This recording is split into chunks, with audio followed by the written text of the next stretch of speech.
I have been debating and deliberating on this. When today in the RFP you say we don't want vendor locking. Right. At the end of the project, you are getting into SI locking. Yeah. When you say, I want to be vendor independent, vendor agnostic. Right. You come up with the RFP, you get a solution. After 5 years, and today's SIs, again this is my personal view, given an opportunity, SIs would like to even write database.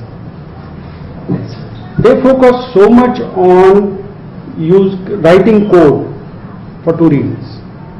One, the moment you want to procure more and more tools, more and more platform, there is an outflow of money. And so long you do more on code generation, it is your services business. So that suits you. One. Two, when I am doing too much of code writing, at the end, am I really putting my non-functional requirements in place? In terms of my documentation, in terms of my change request, in terms of linking my any version of software with the corresponding RFP plus change request and all that, the delta change. So at the end of the 5 years, 6 years, 7 years, you land up into a SI locking. Let's accept today in the industry, even within the same organization, if X team writes piece of code and you give it to Y team, given an opportunity, they would like to rewrite the project. I'm saying within the same organization. Now we are talking of going beyond, across system integrators. So, first thing today, any SI, incumbent SI, is that SI able to deliver your RFP, original RFP, through all the change requests and corresponding piece of software? I'm not too sure, I don't know, so I can't comment. What will SI be able to deliver? So what has happened when you have in the RFP you have said, vendor independent, and at the end of the day you will wind up into SI. Also, and while making this statement, I think let's look at the constructive feedback, constructive input into which I think is very important. Sorry, it's very easy. Why important? But I think let's do constructive criticism. Objective is what is that we have to learn. So initially we said we should be vendor agnostic. Now we also have to say how do we make our project vendor and SI agnostic. So this is very, very important. And coming back to your original point which you are debating, because I also have to add one more point. Open source vis-a-vis open standards. I repeat myself, in a large and strategic project, the component of platform is in the lower side of the percentage, that it could be max 5%, but it typically 1 to 3%. So should we really be focusing too much on open source? One. Two. Or we leave it to the vendor to deliver.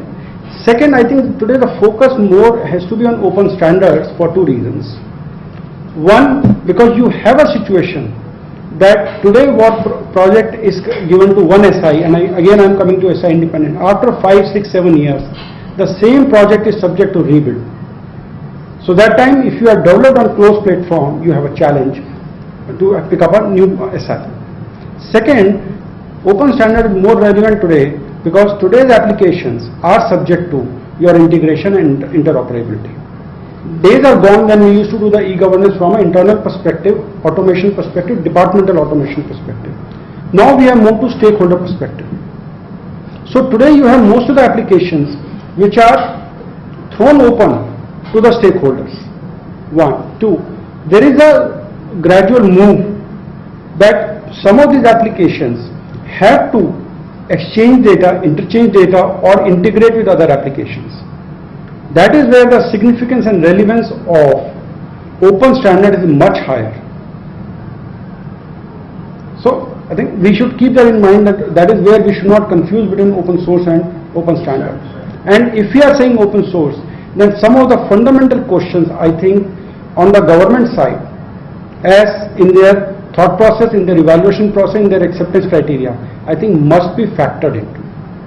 And I'm not calling that risk, I'm saying perceived risk of open source must come up very clearly during evaluation process. And another thing, in the acceptance criteria.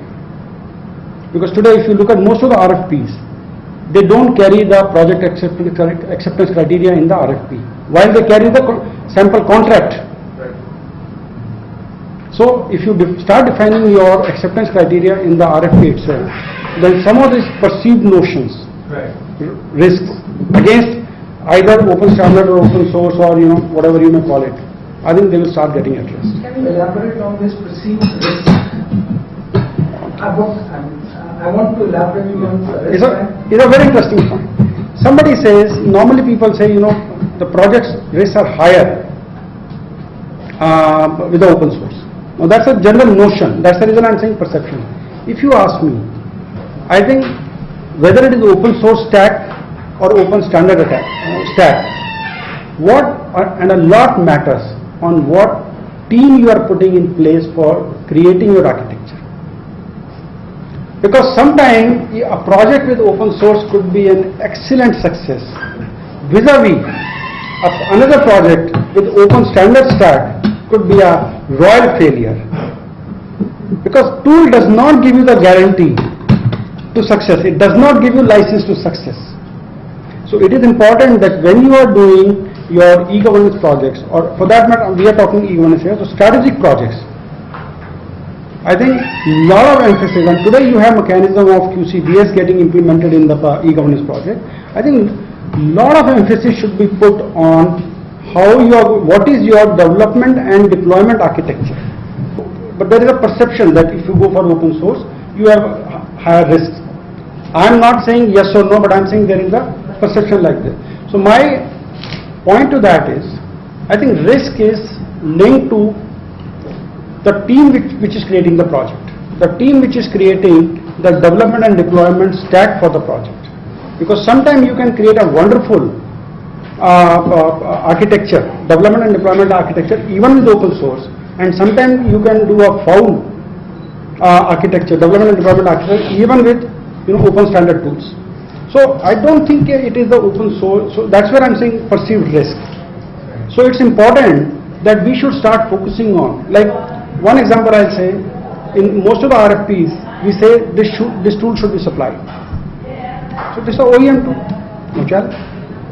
But are you really assessing that this tool, is it only getting installed in the project, or is getting configured and implemented in the project? Is it getting commissioned in the project? Now there is a difference between installation and commissioning. Now you have got the best of the tool, you have installed it, but are you able to commission it to really leverage the capability and the capacity of the tool in your project? So that's where I'm coming to acceptance criteria. I also said I think in majority of RFPs today, there is no acceptance criteria defined in the RFP. You have a simple contract to sign, but you don't have acceptance criteria. That is where, if you define your requirement in the RFP, you convert them into evaluation process especially in a QCBS environment, and followed by in the acceptance criteria. Then some of the whether it is open source or open standard, whichever the SI is bidding with whatsoever, if you can see them through, then I think we are more closer to the reality. I am not saying you are de-risking yourself, or now your project will complete. I am never saying that. But at least you are closer to the reality that how the project will look up.